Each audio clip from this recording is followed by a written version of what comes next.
Hello, everybody, and welcome to Reading Through History and the Story of the Invention of the Steamboat. This project was produced by Aaron Kang and myself, Ethan Cheung. We are San Marino High School juniors enrolled in Mr. Peter Picconi's 2020 to 2021 AP US History course. Before describing the origins of the steamboat, I just want to pause to let AP US History students everywhere know that this is a super important APUSH topic for this year's AP test. This is because of what it says in Key Concept 4.2 about how innovations in technology, agriculture, and commerce powerfully accelerated the American economy with the increase in efficiency of production methods. America's rivers had been used long before the invention of the steamboat, with French fur trappers and traders navigating the north and Native Americans sailing in the south. After the American Revolution, settlers began the westward movement, crossing rivers such as the Mississippi. However, conventional river transportation methods were looked down upon for its inconvenience of being too slow and requiring too many people to operate. Traveling upstream in a canoe or rowboat was a pain for anyone who challenged the current of the rivers. However, with the invention of the steamboat, water transportation became much faster and required less manpower to operate because of its coal-burning engine. The invention of the steamboat began with John Fitch, who was granted the French and American patent for the steamboat in 1791. However, despite the reliability of Fitch's steamboat, he failed to acknowledge the maintenance and operating costs of introducing his invention to the American public. Instead, much credit was given to Robert Fulton for investing a much more sustainable and profitable type of steam transportation system and successfully introducing it to the public in 1807. Fulton's first steamboat, the Clermont, soon made its successful maiden voyage up the Hudson River from New York City to Albany. So how was the steamboat powered? Prior to the invention of the steamboat, an English inventor and engineer by the name of Thomas Savery created the steam engine. The steam engine worked like this. Coal is burned and water in a big boiler is transformed into steam. The steam is then released upwards, which pushes a piston to the top of a cylinder. The steam is then released out of a valve, which allows the piston to return to the bottom of the cylinder. So all that had to be done was to integrate this power source into a boat. However, their vessels could only travel 8 miles per hour downstream and 3 miles per hour upstream at a time. This crude design was improved throughout the years as steamboats became more advanced and efficient. However, the invention of the steamboat also introduced many new risks and setbacks that had not been considered in its early stages of development.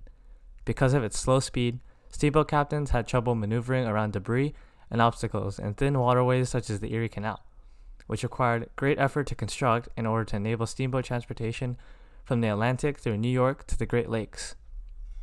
Additionally, for much of the 1800s, heated boilers were stored in wooden holes, which increased the likelihood for explosions and fires. The idea of incorporating a massive steam engine into a compact wooden vessel did not initially gain public attention and support.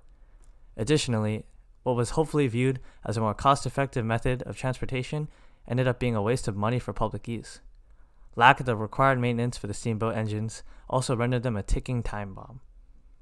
An example of this was in an 1837 race between the Prairie and the Ben Sherrod steamboats. The Ben Sherrod overheated during a race and ignited a pile of fuel wood nearby. The resulting fire burned through the ropes that connected the steering wheel to the rudder of the vessel, which inhibited the captain from controlling the direction of the boat.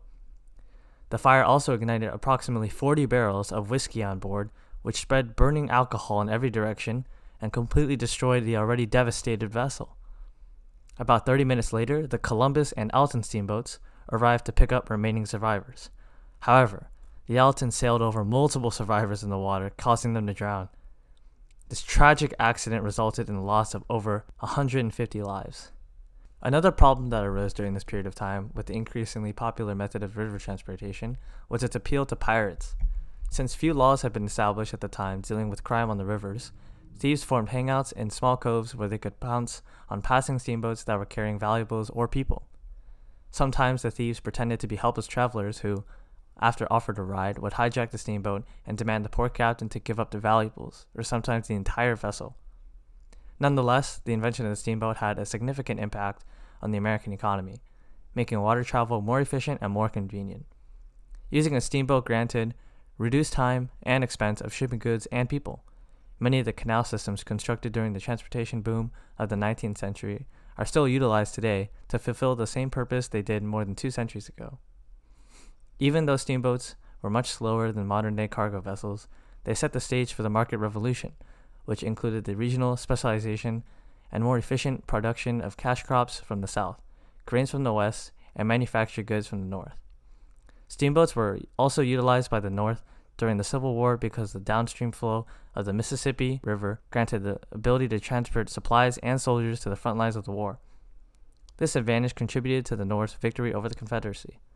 The possibilities of intercontinental travel, trade, and exploration was opened by the production of the steamboat into the American public.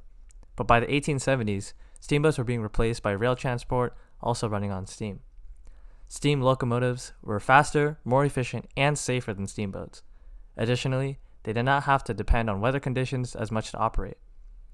Railroad tracks were much easier and cheaper to construct than the canals the steamboats required. Passengers were attracted to travel by railroads, and America moved on to its next stage of economic development. And with that said, you now all know much about the struggles of inventing the steamboat, and you will now certainly know everything you will need to know about the steamboat for the May AP exam.